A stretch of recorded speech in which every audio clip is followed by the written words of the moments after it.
ব্রাত্য বসু 2-3 দিন পেরিয়ে গেলেও কুৎসিত ঘটনায় এখনও কাউকে গ্রেপ্তার করা হয়নি।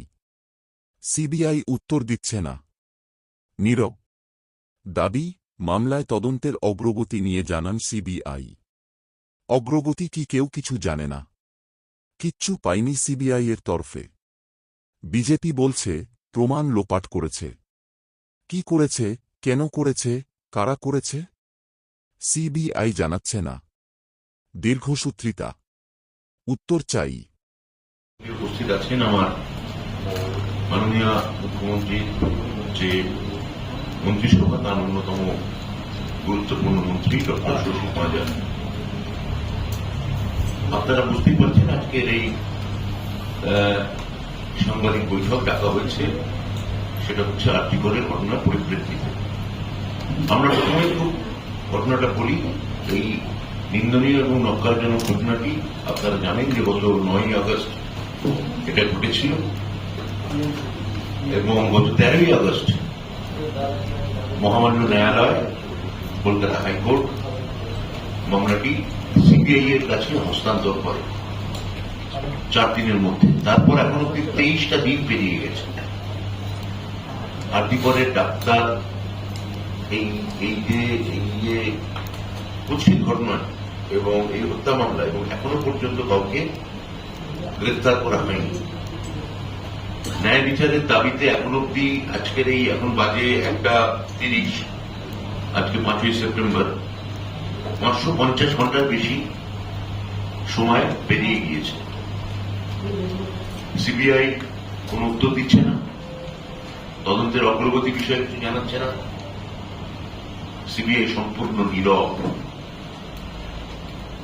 আমরা দাবি করছি এই পার্টির সদর দপ্তর থেকে সিবিআই এই মামলায় গত 23 দিনে তাদের কি তদন্তের কি অগ্রগতি ঘটেছে, তারা অবিলম্বে যেন তার বিশদ বিবরণ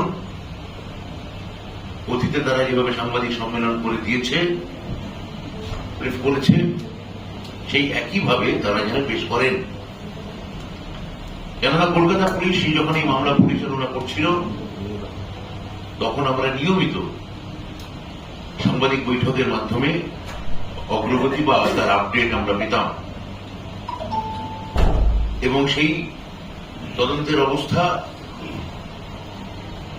অনুমোদনের ভিত্তিতে তার নির্যাস সংবাদ মাধ্যমের সঙ্গে আমরা বিনিময় করতাম এই পার্টি অফিস থেকে।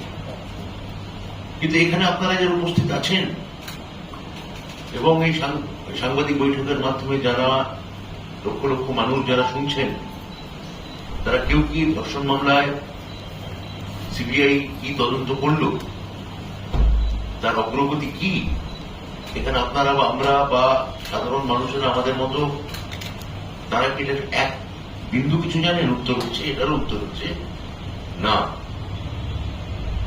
তার পরিবর্তে সিবিআই দুর্নীতি মামলায় গ্রেফতার করেছে, করতেই পারেন। অর্থাৎ যেটা একটি নক্কারজনক ঘটনাকে কেন্দ্র করে যে বিষয়টি ছিল, তা এখন অভিমুখ সরে গিয়ে বা অভিমুখ রেখেই সেটা দুর্নীতির অন্তর্ভুক্ত হয়ে গেছে। কেননা তার মানে কি এই যে কলকাতা পুলিশ তাদের কাছে তদন্ত সংক্রান্ত যা যা নথি তুলে দিয়েছিল তাদের হাতে, তাছাড়া তাদের নতুন কিছু উপস্থাপনা করার নেই।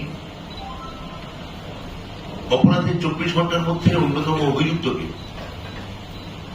আমরা দেখেছি কলকাতা পুলিশ অ্যারেস্ট করেছিল, গ্রেপ্তার করেছিল, হেফাজতে নিয়েছিল।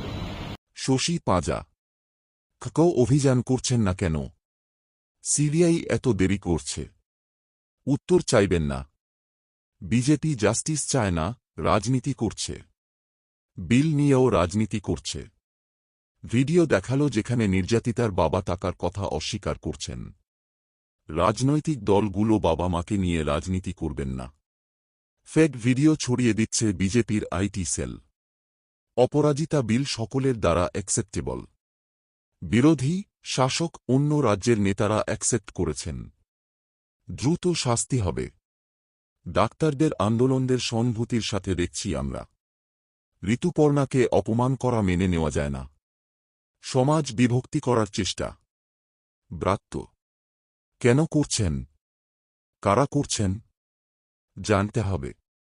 নারী বিদ্বেষকে উস্কে দিচ্ছেন। যারা সত্যিকারের প্রতিবাদ করছেন তারা বিরোধিতা করবেন। রাজনীতি আছে, প্রমাণ লোপাট হয়েছে, সিবিআই সেইটা প্রকাশ্য জানাক।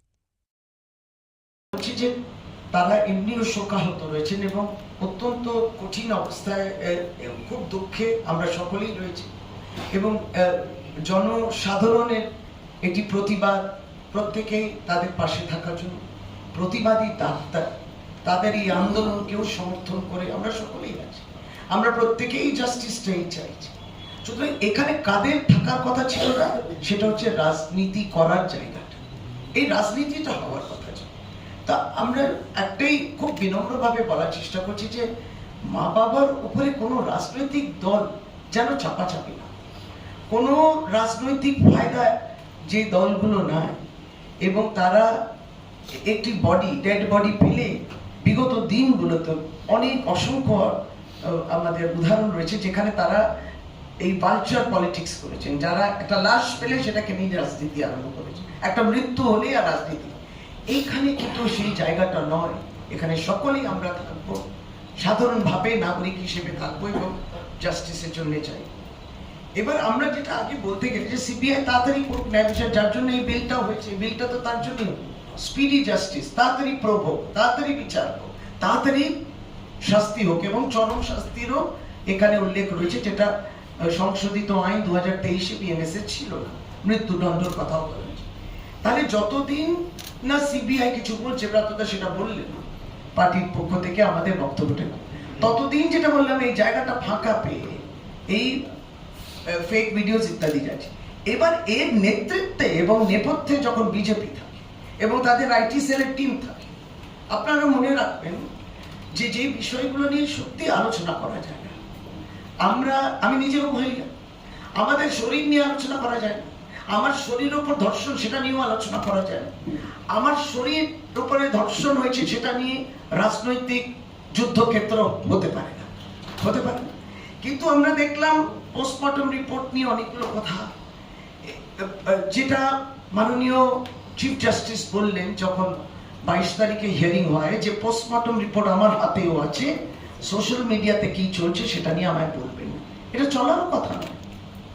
সুতরাং আমরা তারপরেও এই যে ভ্যাকিউম বলি, এই ভ্যাকিউমেতে পলিটিক্যাল পার্টিস যারা ঝাঁপিয়ে পড়েছেন এবং এক কিংবা একাধিক কিংবা সিমেন্টের কোয়ান্টিটি 150 গ্রামস, এই যে চাঞ্চল্য কথাগুলো, এটা নির্যাতিতার প্রতি একটা ইনজাস্টিস হচ্ছে।